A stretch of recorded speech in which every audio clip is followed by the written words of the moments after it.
Hope everyone's doing good. Please forgive the short notice. Once I realized there was so many measures from the state and the local level, I knew we had to give enough time to discuss everything. And apologize for the ghetto-looking slides, even though, to be honest, they probably wouldn't look that much better if I had more time. Before we start, we are going to let's do a small icebreaker.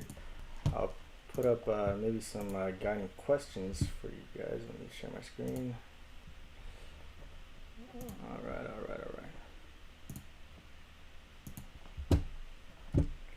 Most recently, I spent like 7 months full-time unpaid in a politician's office until I basically ran out of money, so which may or may not have been a good idea. But anyways, I'm applying to graduate schools in public policy, so that's my quick intro.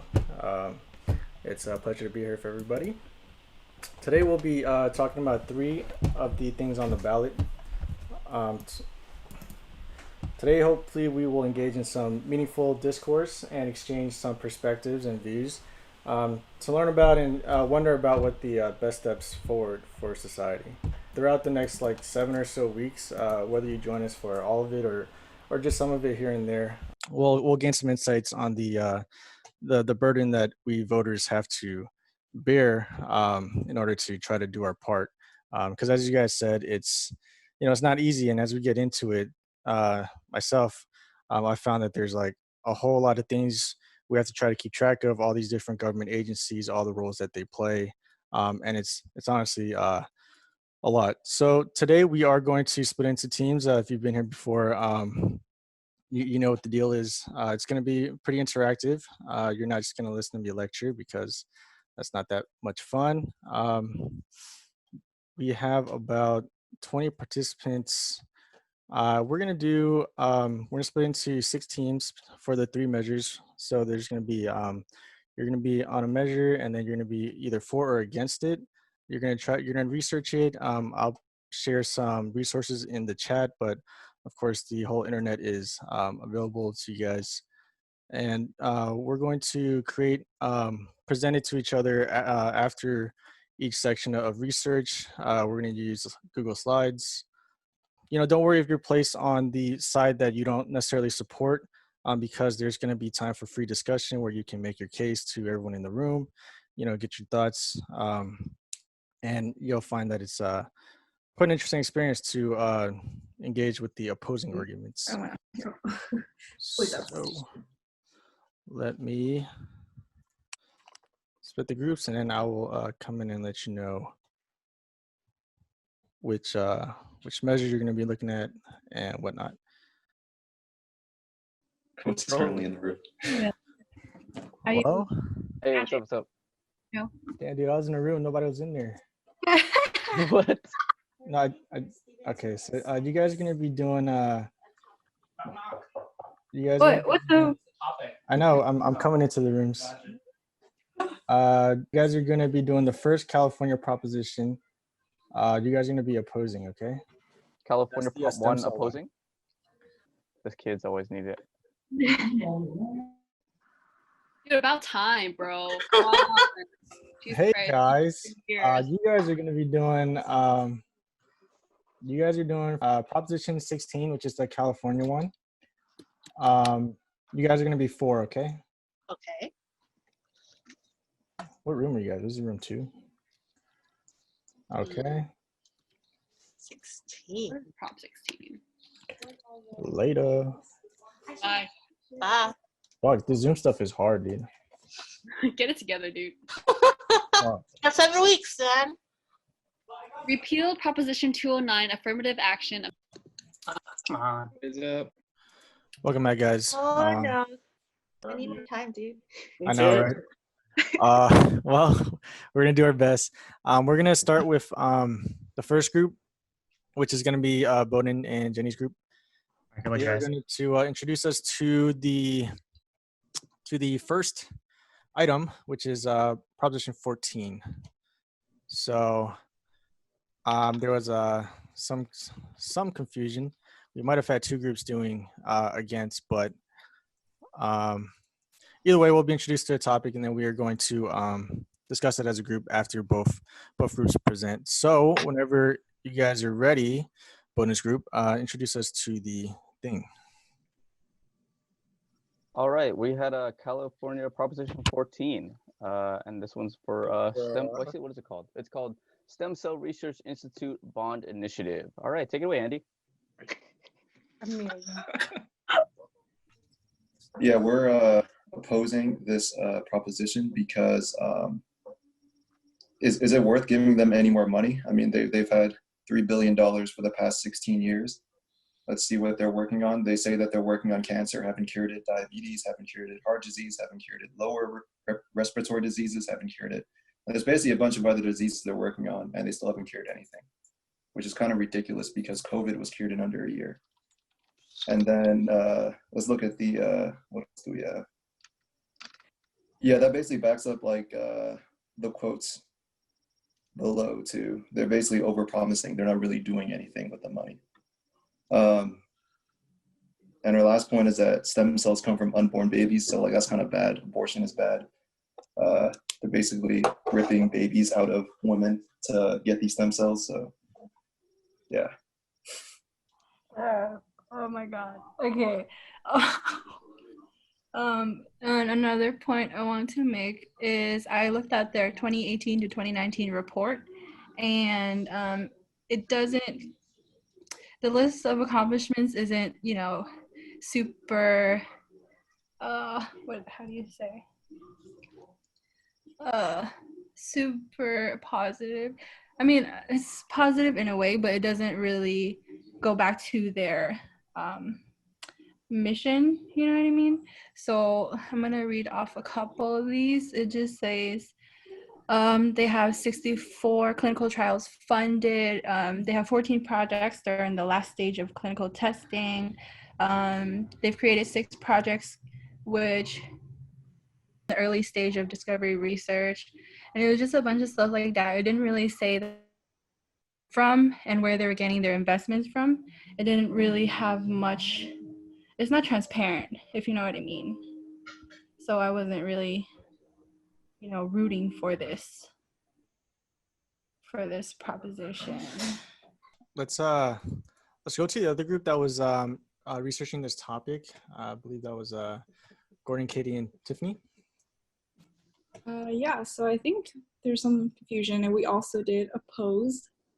So we also found many of the same points that the other group did, and also we noticed that even though it's a 5.5 billion bond right now, since that goes over 30 years, it'll ultimately be about, I think, 7.8 billion cost to California taxpayers. And then another issue is that basically this prop is a renewal of a previous prop passed in 2004 that basically funded stem cell research. And I think since then, they've only essentially gotten 2 different treatments approved by the FDA. And it was also enacted at a time was pretty much not funding stem cell research at all, which is no longer the case. And so California as a state shouldn't have to fund and have our taxpayers bear the burden of that. And also there are a few accountability issues with regards to this. A lot of people on the agency in charge of this, a lot of the board members possibly benefit from the funding that they grant to different research institutes. And if voters or if the California legislature feels like we need a change, they actually require a 70% supermajority to make any of those changes in the future, which further limits accountability. But yeah, if anyone else in my group wants to add on. Yeah, I think from the financial perspective, the 780 or $7 billion over 30 years is a lot of money for California to be paying. And I think it really raises the question of why should California be the one to pay this? Stem cell research is something that's pretty universally beneficial. So why is California the one that has to bear a $7 billion tax burden and the people of California to bear this? This is something that should be supported at a national level, not a state level, if it warrants support. Okay, cool. So yeah, since we had two groups doing opposing, I'll share some comments about why somebody would vote for this measure. I guess I'll first address the cost. It is $7.8 billion, the total cost, right, including interest. Um, but as a percentage of the 2020 budget, it is about 11%. The annual payments over the lifetime of the bond program will turn out to be 310 million per year, which is, as it turns out, a very small percent of California's total budget. The total budget of California is like it was like 70 billion or something like that. So if we shrink those numbers, the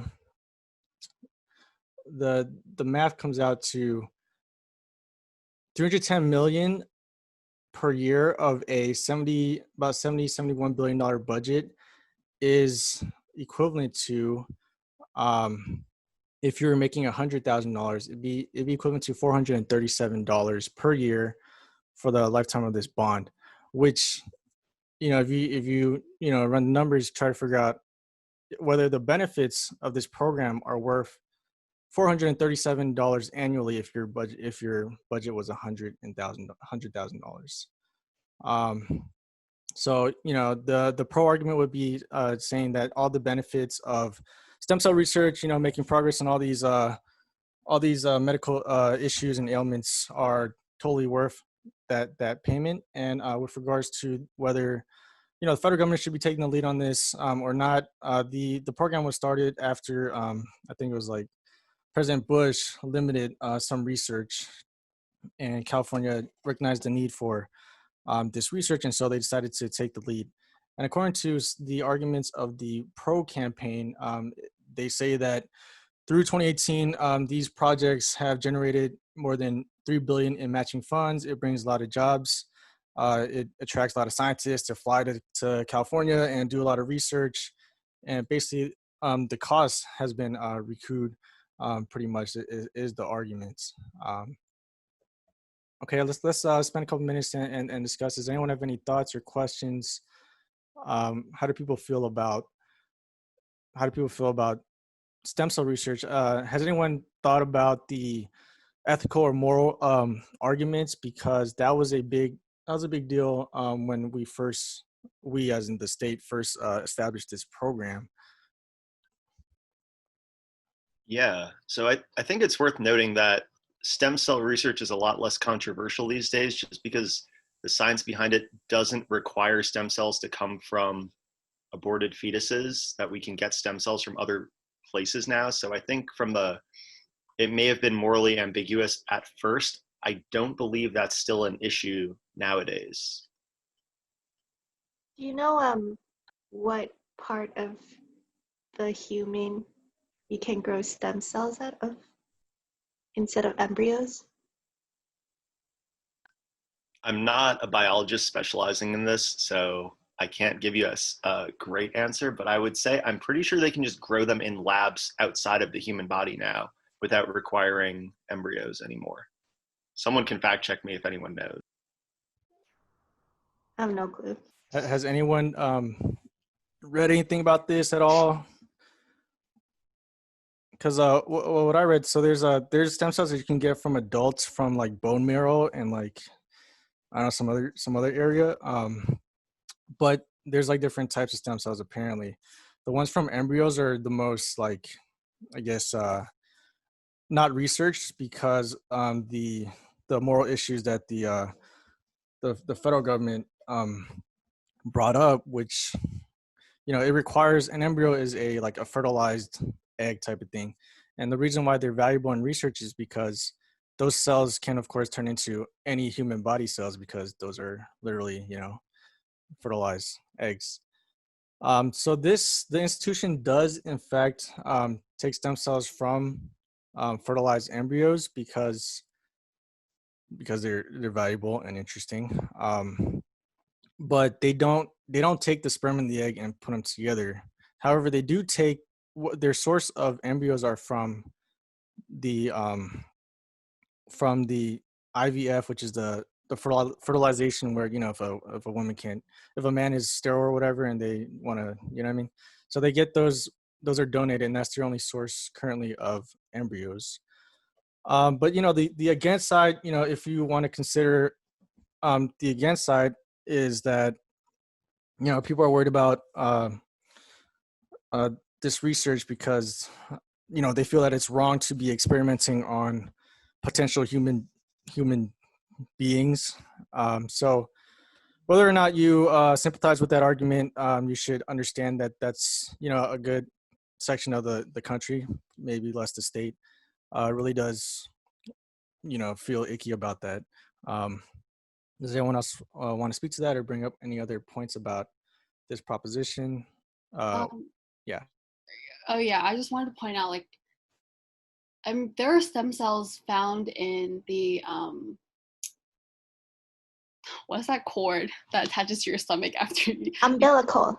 yeah, that. Yeah, stem cells are found in there as well. So I was just curious as to what do hospitals do with that. Well, I read that all, you know, all materials, so to speak, have to be, you know, it has to be consented that you donate it for research. It's not like they pay hospitals to get leftover stuff. I mean, I think it's worth noting too that since this is the stem cell research place, if anyone is looking for alternate sources of stem cells and their applications, funding these people might probably be the way to find those alternate sources of stem cells. Tiffany, you want to say something? Yeah, I totally just agree with everything Matt just said. Yeah, whatever. We're over here talking together when it's muted. I think according to mayoclinic.org, like everyone, like Crystal and Matt said, you can get stem cells from adult stem cells, umbilical cords, etc. So the argument of like getting stem cells from embryos is, I think that's still a concern. I get that for an argument, but in terms of the benefits to society, if you research stem cell research, I would think it's worth it. Yeah. So one other thing, someone said this was originally funded in a proposition in 2004 or something like that, and it seemed like the consensus was they hadn't produced much in terms of results, but then someone else said that they have like 14 different medical procedures in the final stages of clinical trials, which is, I don't know, sounds pretty impressive to me, even if they haven't quite gotten any like final results yet. Over 16 years, that's pretty good progress for this really, really, you know, groundbreaking type of research. So it sounds like they're doing good things, or they might be on a good track. Yeah, if you read the ballot, they actually did a lot of stuff. I think they like brought someone's vision back, and then like they cured someone's paralysis or something. But they didn't cure diabetes. Not yet. Actually, yeah. I mean, I kind of like disagree with the whole notion of like there needs to be a 1-for-1. Oh, we gave you $10, so you need to give us $10 worth of benefit. I think when it comes to the sciences, especially when it comes to groundbreaking new discoveries, you know, it's a matter of who knows where it's going to go, you know, and like the discovery is part of, like, there could be discoveries that don't necessarily give you a benefit, but that lead to other benefits decades down the road. It's about the collective human endeavor and all that fun stuff. I mean, we didn't go to the moon because we wanted a bunch of rocks, you know? Okay, final comments on this one, anybody? All right, let's go ahead and talk about the next item, which is the next state proposition. Which group was for? Go ahead and share your notes if you have any. Yeah, so, all right, so California Proposition 15 requires commercial and industrial properties to be taxed based on their market value rather than their purchase price to fund public schools. It exempts small businesses from personal property tax for other businesses, exempting $500 for all personal property, and residential properties, agricultural properties, and owner of commercial and industrial properties that are worth $3 million or less are also exempt. Other small businesses are also exempt, and they are defined as small businesses if they are independently owned, operated, California property, or they have 50 or fewer employees. So the impact would increase property taxes on commercial properties worth more than $3 million, providing $6.5 billion to $11.5 billion in new funding to local governments and schools. The last time there was a tax for a proposition for this type of property was back in 1978, which limited the tax rate to a percentage of the purchase price and adjustment of 2% for inflation or whichever was lower. Next. So basically the funding from this will go to specific areas and not just a general fund. The state is to supplement decreases in revenues from the state's personal income tax and corporation tax due to increased tax deductions. Counties are to cover the cost of implementing the measure. 60% of whatever's left over goes to local governments and special districts, 40% school districts and community colleges. The revenue for education is 11% community colleges and 89% public schools, charter schools, and county education offices. Requirement that schools and colleges will also receive an annual minimum $100 adjusted every year for each full-time student. This would begin the phasing in process in the financial year 2022 to 2023 to reflect from the original purchase price to whatever the current market value would be.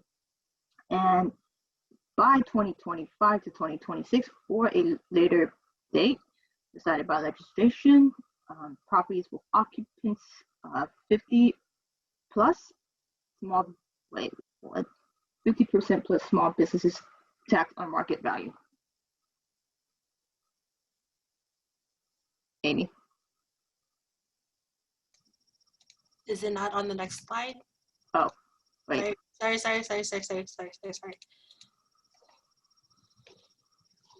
Okay, so some reason is to support Prop 15. It supports local government and state government. Since this is for school and education, this actually would directly affect Bowdoin and our high school and the students at George Washington. Schools and teachers are incredibly underfunded. That's something that has always been a problem. It brings up the tax rate to reflect modern tax rates. A lot of organizations for schools and teachers support this proposition. The funding are going to specific pots, not a general fund like I've mentioned before. And these are, the funding will be allocated for education. It will fund local governments, and it will basically put more power to each person into community and better local government.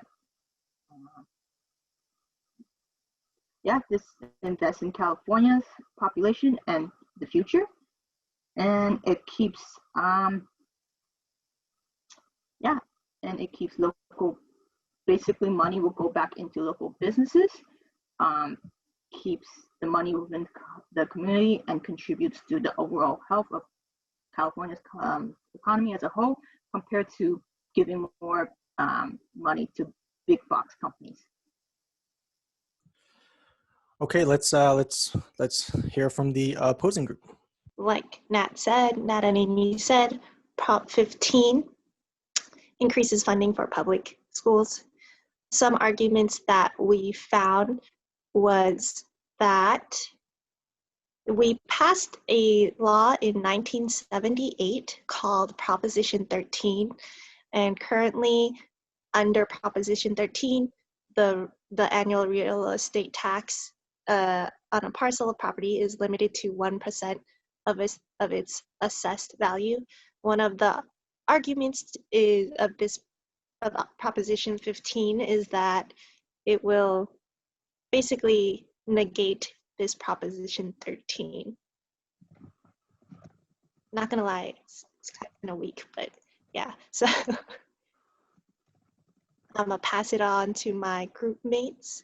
So the argument against this proposition states that although agricultural properties are exempt, the processing for the food in the properties that they'll go through are industrial properties, and taxes on them will go up, and the cost will therefore be passed on to consumers and the things we use like food, utilities, daycare, and healthcare. And then moving on, next slide. And so the environmental argument here is that California has a renewable energy goal for next, I think 2045, they want to be 100% renewable energy. However, the taxing on industrial properties affects and hurts this goal in the end. Next. And so this proposition also has the ability to hurt small businesses, because although small businesses themselves are not directly taxed, the properties that they rent from will likely be taxed. And so that cost gets passed on to the small businesses through something called a triple net lease, where they're responsible for paying the property tax, insurance, and maintenance costs. Next. And so we also have the possibility of this proposition affecting local government funding and budgets, just because trying to enforce and deal with the appeals that this proposition will cost the government billions of dollars. So they're saying that the money from this proposition will just go towards more of it, the majority of it will go towards administrative expenses, trying to manage and oversee, make sure that everyone's in compliance, versus actually benefiting educational institutions. And if someone tries to appeal, if a property owner tries to appeal this tax or something, apparently it's going to take a long time, because each county or each area has their own existing tax laws, I guess. So their whole argument here is the benefits of this, of the tax, is going to go towards the government administrative process instead of education. That's it from our side. Jared, did you want to add anything? No, I meant to speak after you, but my mic wasn't working, so Lena took everything else. Okay. Okay, thanks, guys. So what are people's immediate reactions? You know, where are you guys leaning? What are the intuitions here?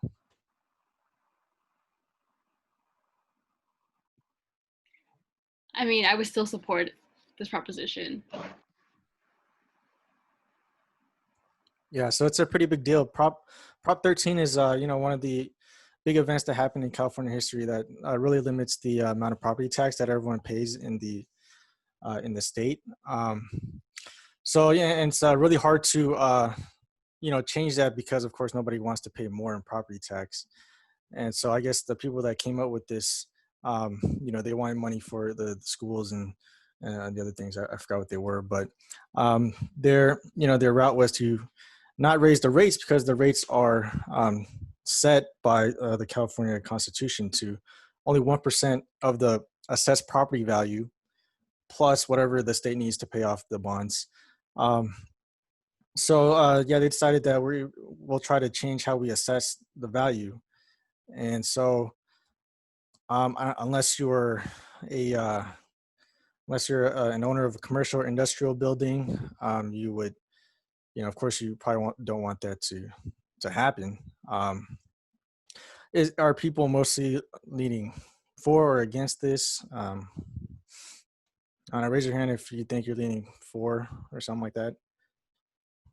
Like, yeah, if anyone wants to make a case, against or for, ideas.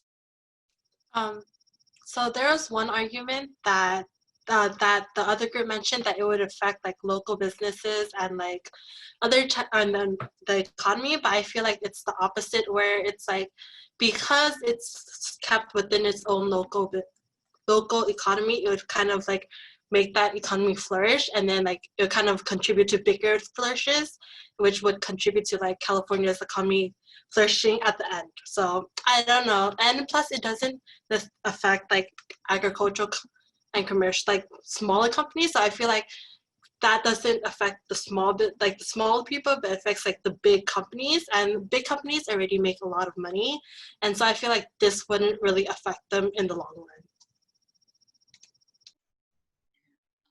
Yeah, and on that note, I think the other group also made a point that there would be more administrative costs compared to it being allocated for educational purposes. I just wanted to reiterate that administrative costs and like people that work in that area, I want to say they're funded by the general ledger, right? But this specific tax would put money into specific pots. And so I don't necessarily think that it would be more beneficial or like for the administrative side. And that argument kind of seems like it is more of a hassle than like it'd be more trouble to implement this proposition than it would be to actually do something about it and increase our revenue for funding education. Yeah. Yeah, just to add on what Crystal said, like, wouldn't it also just kind of generate more jobs because you would need to hire more administrative staff too to like handle new caseload? Like, it kind of just goes back to the whole in the economy type thing. I think their argument is that they don't want to use this money to hire more people because they want the money to go directly to educational institutions. But yeah, but proportionally, how much of like this got tax like generate like what $11 billion? Like, how much of that would just be maintenance costs, which comes with everything? True.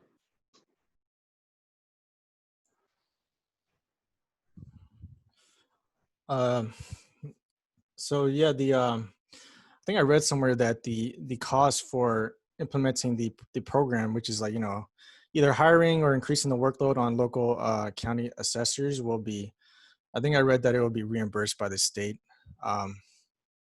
So at least there's that. Yeah, not to mention there's going to be a huge windfall, especially in the first few years of the program, because the existing law is that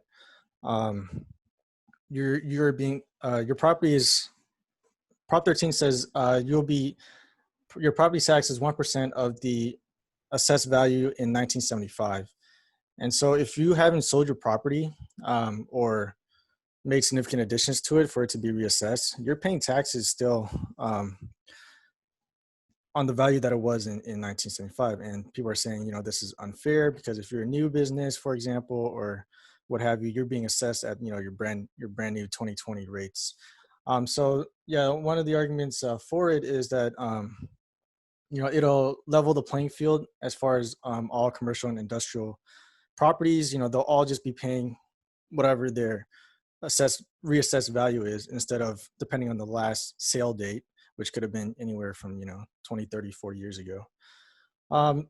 Then the group mentioned that this cost will just be it'll come down to us eventually, the consumers that buy the products or what have you. And that is definitely something to note, because yes, when the businesses operating costs increase, they're going to have to increase the prices of their services and products.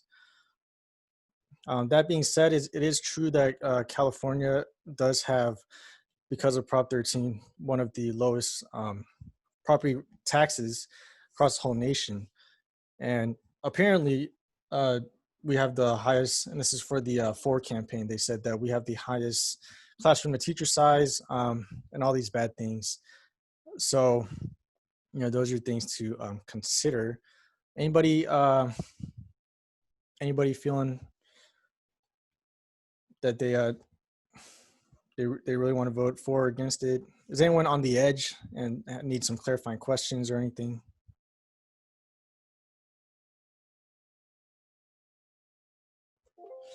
James, which way are you leaning on this? Sorry, could you clarify what you said earlier on what you thought about it, and, like the reasons behind everything? Yeah, so basically commercial and industrial property owners right now, if they've had their property for a long time, the argument is that they're not paying what they should be paying, because the assessment of their property is what the state comes and they say, hey, your property's worth $2 million or whatever.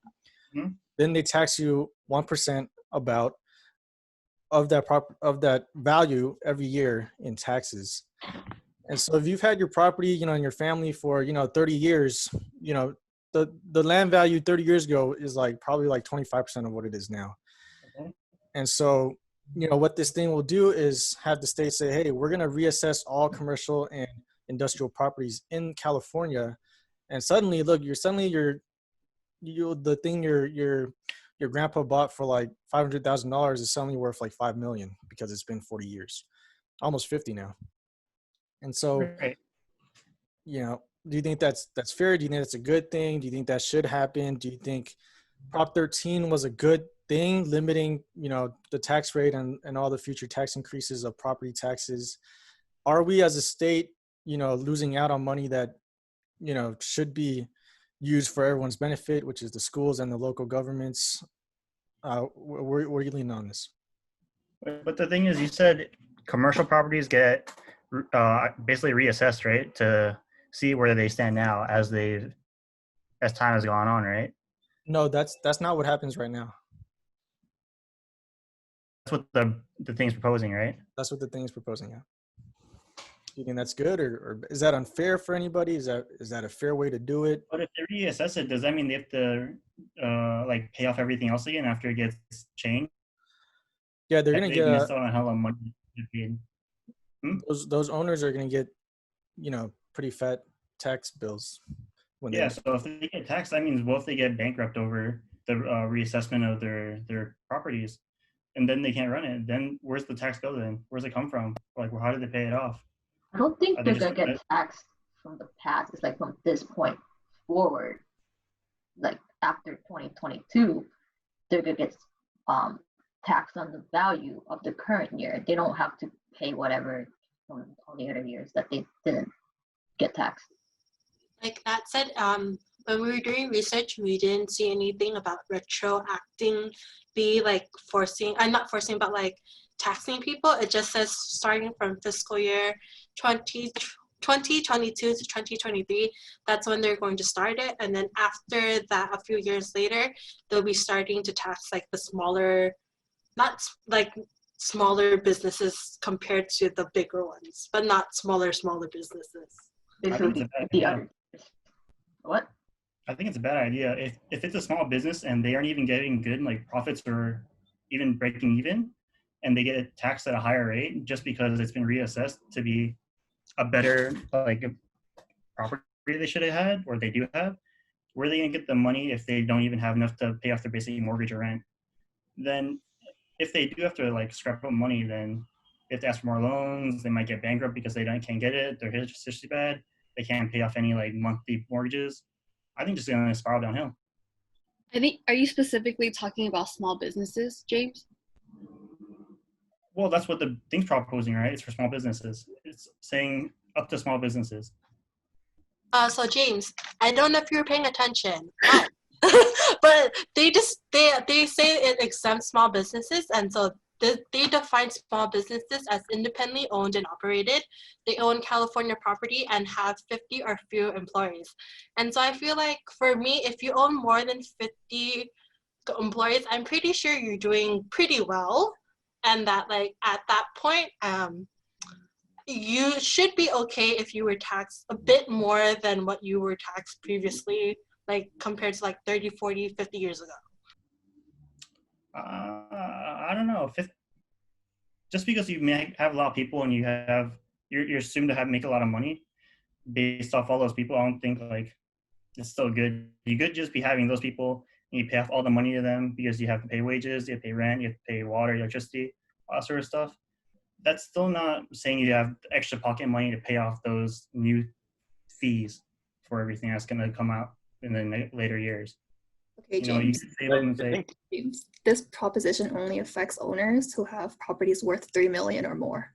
oh, I didn't hear 3 million before. That's a different James, pay attention. This was in our slides.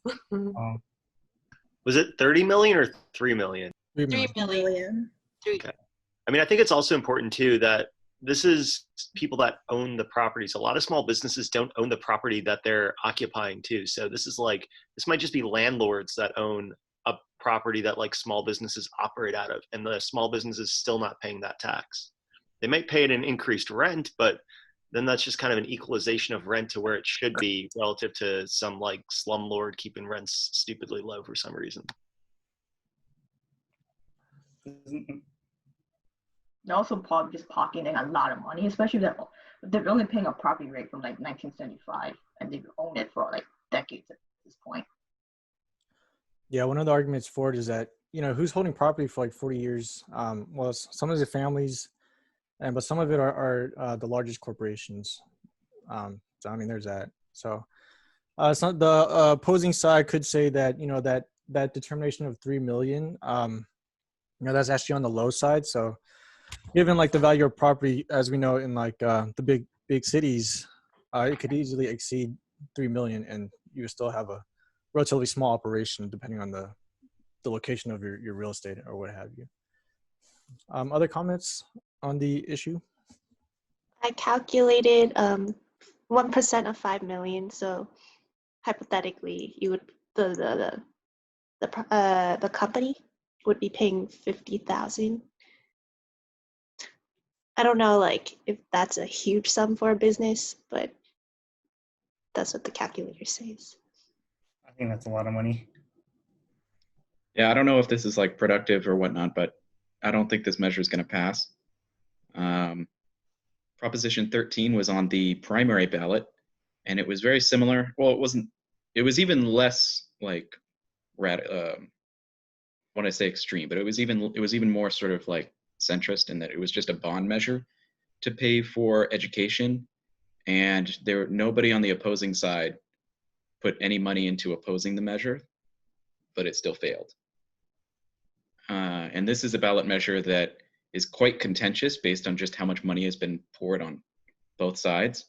It messes with taxation on properties, and the people who get affected are the people who have the most incentive to want to oppose this. So I don't think it's going to pass. I mean, personally, I support it, but I don't think it's going to pass. Yeah, it's definitely the original Prop 13 from like 1978. No, there was a Prop 13 in March on the primary ballot. To repeal it, right? Oh, I remember that. That was like a separate thing. And that didn't pass. It was like the first ballot measure. It was the first proposition of its type to not pass in like a few decades. Okay, let's bring the conversation to a close about this measure because we have one more to get to. But I mean, it's definitely one of the biggest ones. And Prop 13 is, you know, a big deal in California history. So let's move on. We're going to go to the local. We have the San Francisco Proposition A, which is a bond worth $487.5 million to fund mental health and homelessness services, parks and recreation, and $41.5 million to roads and infrastructure. Will, do you have the thing pulled up? Yeah, we're going first? No, it's our time. Okay, Yeah. I'll share my screen. Take it away, William and Giselle. One sec.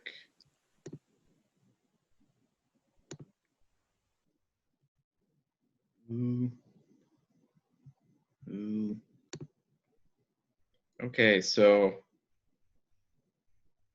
I don't support. I mean, Well, okay, Prop A, it's no good. Everybody knows it. So basically, before I get into the argument opposed to it, Prop A is, it's gonna, create more city bonds, issue more bonds. The city will issue more bonds to pay for homelessness and homelessness housing, mental health assistance, city infrastructure, and parks, and all of that stuff. But, is it actually effective? We've been throwing a lot of money at homelessness in this city, and yet there seem to be more and more people on the streets every year. And, creating these spaces for homeless people, they need mental health assistance and everything, but like just creating the space for them and everything, like, is there like it's a problem. It's an issue of like when we've done this in the past, where has the money gone, and has it actually solved the problem? So are we just sort of like throwing good money after bad in this case? Shouldn't we maybe like reassess the situation and try a different approach? And then also, this money goes to a lot of different things. It's not just a homelessness thing. It's not just a mental health thing. It's almost as if it's going into the common fund, because it gets paid out to so many different things. So spending on city infrastructure is not focused on the people who really need it, So that's an argument against. So right now we're in a recession, and it's pretty bad. It's a pretty bad recession. So I don't know if we should be spending so much money during a recession for something that might not be effective. That's no good.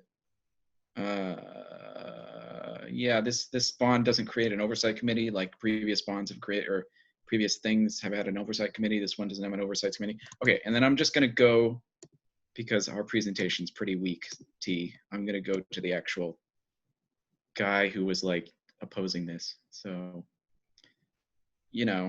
Proposition A, it's a very short-term thing. That's not good. Spending is unproductive. That's not good. And we're going to be in a recession. And this guy argues stuff about like, we have a lot of employees, and, we have 28 employees for the city of San Francisco for every citizen of San Francisco, and we have to pay for their pension benefits. So it's like, there's other things that we should be meeting our financial obligations before we go out and start spending money on all these new fancy gizmos. Your vote matters. Never doubt that a small group of thoughtful, committed citizens can change the world. So we should not change the world. All right. We should keep it the same. Jiz, do you have anything to add? Why should folks be wary of this measure? I think just to elaborate a little bit more, basically what Will was talking about, how it's not really narrowly focused, but yes, when they present it, they're saying it's with their they're highlighting it really for affordable housing and helping underserved populations. But as Will mentioned, mental health and helping people in the homeless population is just one of the pots of money that will be funded, and the other two I think is for city infrastructure and for spaces that these underserved populations don't even or necessarily use. So yep. Okay, went out of order, my bad. Let's go with the for group. That will tell us why we should vote in favor of this. It's right in the middle. The big green one. That's that share screen. It's all good. I had to change our there we go. There we go. Oh, no. Okay. Good evening, everyone. We're the 4 team for Prop A, the we team. So as the previous group said, it's about health, homelessness, and parks and street bonds. The general thing is what they said already. It's 438.5 million bond measure to fund streets, parks, and mental health and homeless services. Why it's being proposed? Why this is being proposed? It's to allocate more resources to local governments to contribute to their own resources, such as improving quality of life, to whatever quality it can be for homeless shelters, parks, street roads, and just basic general services that we use as a community. And it's being proposed because as I think many of us know, there's a giant homeless population. Lots of population of many people with mental health issues that aren't being addressed in the most positive manner, I would say, or like to think. I don't know really well, but there's an issue with them, and there shouldn't be like a big stigma in saying we haven't thrown enough money into it, and that even though we tried so long, we should still keep trying because they're part of our community, and that's like why this is being proposed, is to help the general community as a short term to sort of long term effect, because we've already had many of these bills proposed, and we're doing it again to prolong the longevity of this proposition. Or yeah, and we need better streets because driving here sort of sucks, but that's just for me. Okay. So because the local government, our local government is pretty much on our own, since we're not getting much funding from federal and state to help with the homeless problem, San Francisco is kind of taking it into their own hands to fix this by issuing general obligation bonds. And this specific one is called the Health and Recovery Bond. But for people who aren't aware of what bonds are and what general obligation bonds are basically issuing debt. So the city is borrowing money upfront from creditors. We're borrowing this $487.5 million upfront from creditors, and we repay them over time. And general obligation bonds have to be voted in by voters, sorry. And then we are planning to repay back these bonds to the creditors with revenue from property taxes. So this bond is going to be up to 30 years with annual average taxes from the property tax of around 40 million. And the rate will slowly increase over time from this, I guess, 2 cents for $100 assessed property value until they reach fiscal year 30. And quote unquote, it's not supposed to increase property taxes because these new bonds aren't allowed to be issued until the old bonds retire. So that's why the property taxes don't raise. And it's supposed to be subject to independent citizen oversight and regular audits, although the proposition is not clear whether that is for oversight of the revenue received or oversight on how the money will be spent. And landlords can also pass this, what is it called? Like the cost of funding this bond to its tenants. Next. So according to the proposition, this is how the money is going to be allocated. Of course, over that span of 30 years, it's not that much money right now. $239 million for parks, open spaces, and rec facilities. $207 million for mental health and substance abuser facilities, as well as permanent supportive housing shelters. $41.5 million for seismic improvements to public structures and plazas and curb ramps and road repairs.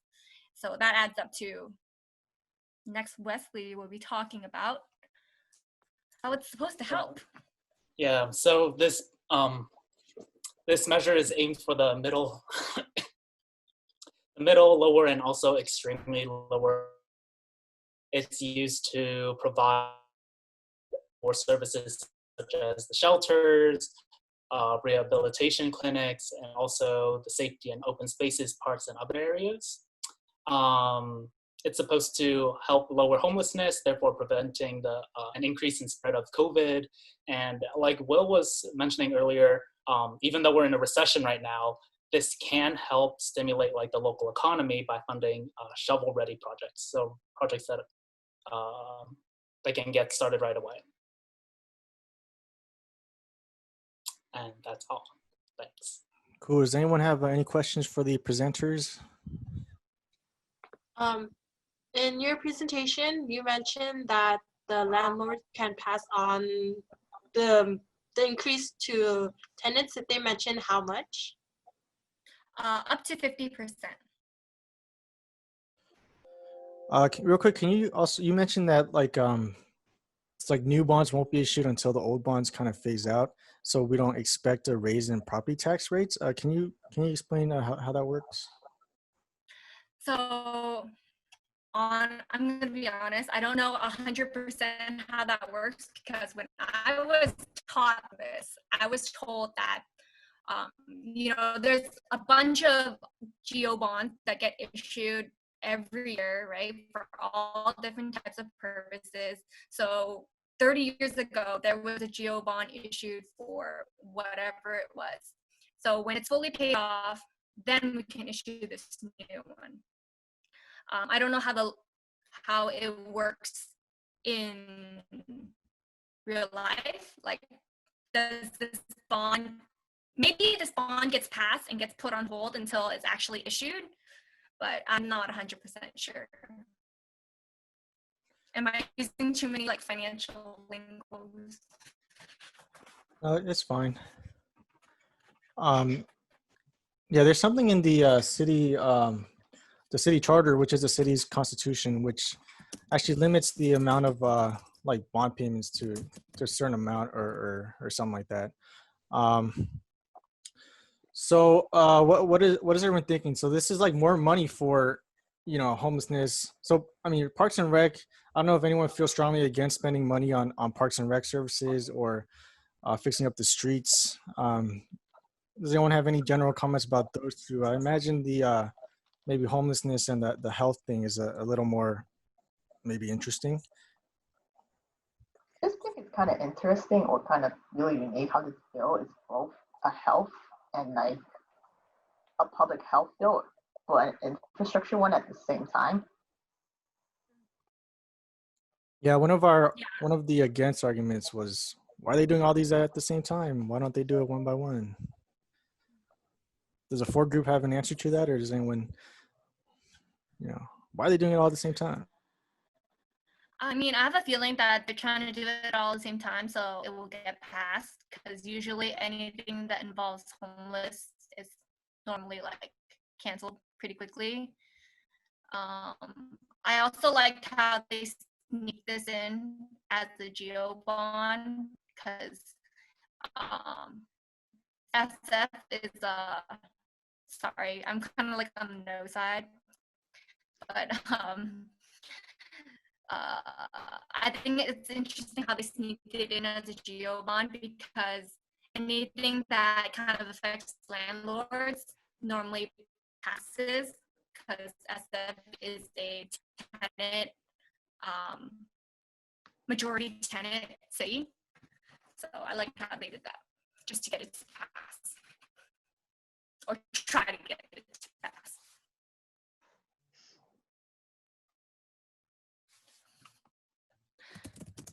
So yeah, so I think last year or 2 years ago, San Francisco voters will remember Prop C, which was a tax on like businesses that had revenues or receipts over 50 million, and they started collecting that money, but they couldn't use it because there was a court challenge on those funds.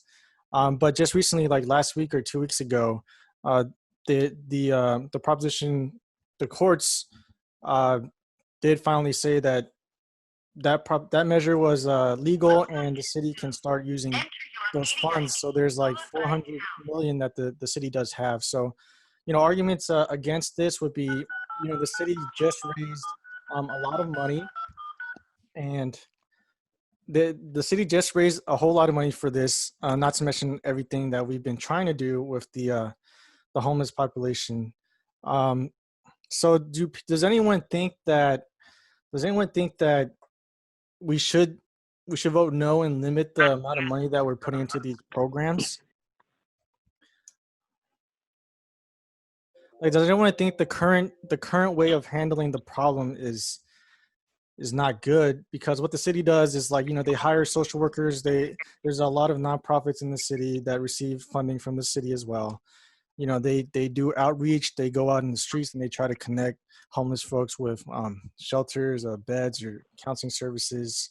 Does anyone think that maybe someone thinks that the government shouldn't even be doing this? Maybe it's up to charities and the private citizens to try to do something about it.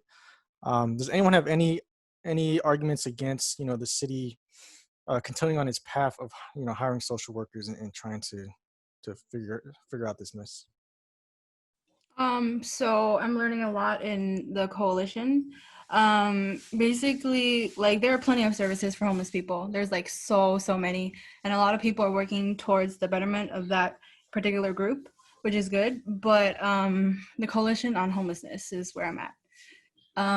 The main thing is the main thing to not solve homelessness, but like make it not as prevalent is to decriminalize poverty, because a lot of times poor people, they get arrested and they come out and they accrue all these fines and stuff, and then they become homeless as a result.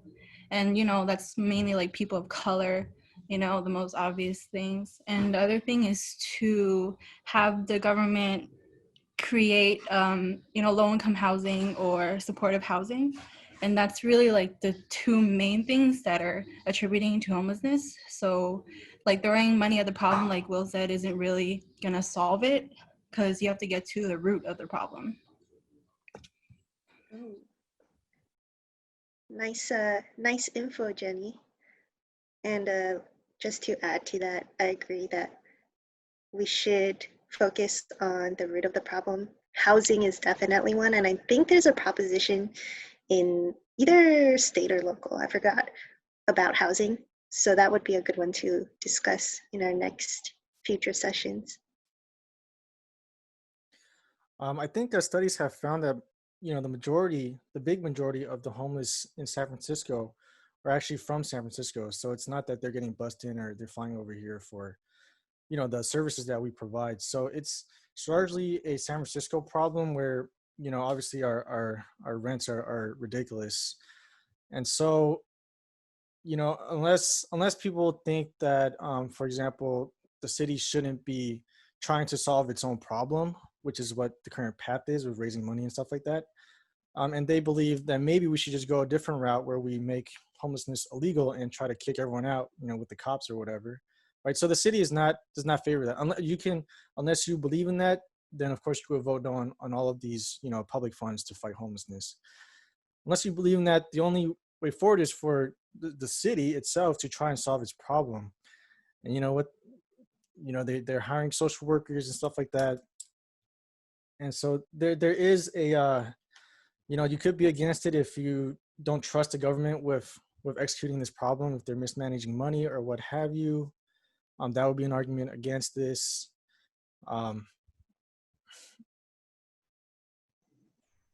I just want to say for the record, I am not opposed to this proposition. I am actually in favor of it for the sake of the exercise. I don't know. I was trying to get across that, like, I feel like the arguments against it are kind of flimsy, but it is kind of concerning for me personally. Like, the homelessness has been an issue in this city ever since I was born. And, when I was younger, you would always see the same homeless people on the same corners. And these days, you see all these newer homeless people, and they're probably from different parts of the city, and they seem a lot more crazy.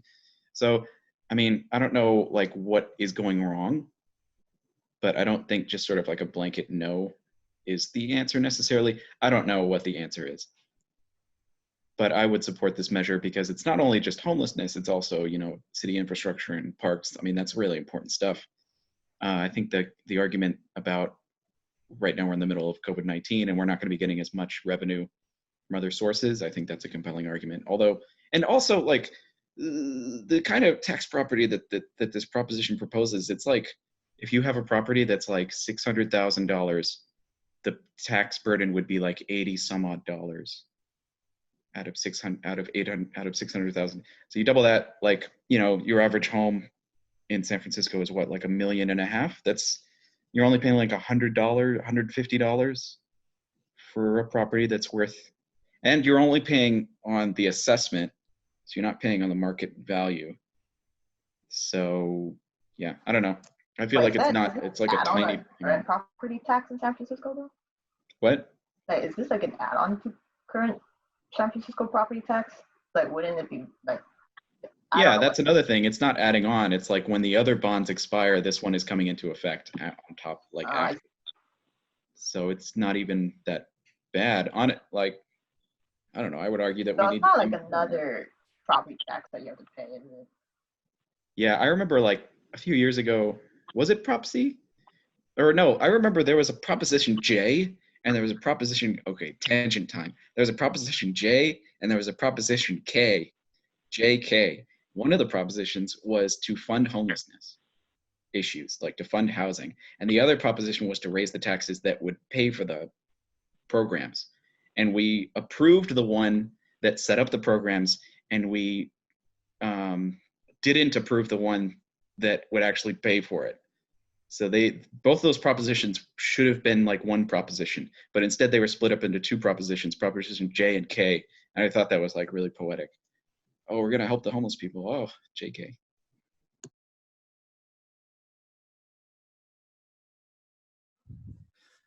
Any other comments? Does anyone want to convince the group either for or against this? I think I'm opposed to this, honestly. Strange as that is, since I was for it. But I think it's a very odd proposition to make because they're including so many things into it that they're always not going to get to all of it again because they never do. If they have like what, 5 things in this: streets, public places, parks, homeless people, rehabilitation, mental health facilities, disabilities, something like that. But that's just too many things for one prop to hold. I think they have all this money, but they're gonna split it up into like the wrong way again. I think it's gonna be like, oh, we should all put it into homeless people and mental health facilities, and then they skimp out on roads and parks because they think it's not as important. Although, it's a city, hell of people driving it. You hit a pothole, it might be big enough. You hit a tire, tire hits it, you fly off the road or something, you hit another car. I think it's a very dangerous thing as someone that drives a lot. But the bill does split like how much it's trying to attribute to each cause. Like it's written out for us. I mean, they tried, even though there's like no supervision over it. Wasn't the biggest problem if there's no supervision? Yeah. There are no public. Well, is there any supervision of these funds? Oh yeah, there actually is supervision, but like this. There's no like public supervision. Like they don't announce. They don't give us reports, do they? I don't know if that's how that works. Hold on a sec. Let me see. Yeah, so it does provide for street repair. Mm-hmm. Some of the 500 million, and I'm just rounding up to 500 million, is going to street repair and creating new jobs to help jumpstart our economic recovery. And there is, like, one of the arguments in favor of it says that there is some sort of oversight committee that is previously established. And this proposition doesn't need to establish another oversight committee. If it did provide another oversight committee, that would be weird. And that would be a cause for concern. Yeah, it might be redundant and like waste of public money. Yeah, so this is very sleek. Mm-hmm. So James, it is actually clearly delineated how much can go for each purpose. Does that massage your feelings, and is that problem? No, I mean, do they let us know these values though? Like they could say they give us a certain amount. They give like 1% then, and we'll never know. They're just saying it's outlined, is it not? They give us a number, a number value to it. Yeah, I do believe they give you the number. It's on wasn't that in your presentation? I don't know. That was on one of the slides, right? But yeah, okay. Any other comments? Anything people want to bring up? I think I'm all for like helping homeless people, but in terms of allocation of resources, I'm not sure this proposition does it. Just because, like Jenny said, we want to use the money towards the source or the root cause. So I think I'm a no. I got to do more research though. What are we thinking that the source is? It's that the cost of living in SF is too high, right? Housing and decriminalizing poverty. So don't fine people who get jailed because they can't pay it anyways, and then they stay homeless. Right. Isn't it going lower now? The cost of living? I'm not sure. I don't think so. Mm-hmm. Vegetables still cost the same. Yeah, and actually, I think there was a situation. I don't remember. Was it this? Did I hear it on the news source or through the city? But like the SF homeless department has like a surplus of a lot of money from their budget that ended up being unspent this year or last fiscal year. So something isn't going right, where there's a lot of money but no one's using it, and why? Well, what happens with surplus money in our in the form of bonds? Is that how do you handle that? I think surplus money is a continuing fund, so it gets rolled over every year, but departments are given money either through the annual appropriations ordinance, so this is city charter, so they get a portion of the general fund every year. If that money, you don't use it, you lose it, and it goes back to the general fund. But if it's continuing fund, so for bonds, it gets carried forward year after year until the funds are depleted or the project or whatever is closed. All right, guys. I think we're gonna have to start to bring this meeting to a close. We're going over a little bit. We don't really have time to go around the room, but maybe we will next time. I'm grateful for everybody showing up and trying to get through this stuff. As you see, it's not easy. There's so many details and nuances that it'll take us hours to go through and really feel super confident about our votes or which way we're leaning. But this is not something that everybody does. Obviously, no one spends their Saturday nights doing this, and there is so many other measures that is coming to voters. So at least you can be happy that you're one of the few, because our age group, as far as voting goes, is terrible. Even if you think all your friends are woke or whatever, we always vote. The stats show that it's really not the case. The 18 to 20, 25 or 29 year range is always below all the other age ranges. And I think you've noticed that the amount of knowledge and research that we have to do, we're doing it slowly, but we're already doing a lot more than your average adult voter, right? So isn't that a little concerning or a little strange? First of all, the burden that we have to bear if we want to say that we're doing a good job as citizens, right? It's almost impossible to reach. So it's something to think about. I have a question. Yes. Are we going to do Prop 22 next time? We're kind of going like in, in order. Oh, okay. Numerical order. So that's the big one. Yeah. That's the gig economy one. Say again? Yeah, that's the gig economy one. Oh, that's big. Yeah. Sure. Next week is a big one too. It's like affirmative action one, which is a big deal. But look forward to that next week. Not doing one next week because I have some military stuff to do. Week after that, we are going to come back together. Actually, can I add on to Will's? I think it might be good to do 22 early, just because it's a big one, and just in case people do want to vote early and mail it in soon. We'll put up a poll. Okay, we'll do 22 next week then, or next week. Okay. Yeah. Alrighty, so that's pretty much it. I apologize for the technical difficulties. I had to pull this together pretty quick. So thanks everyone. Good night. Feel free to hang out. The room's not going to close. We can continue the conversation, but if you have to leave, thanks for coming.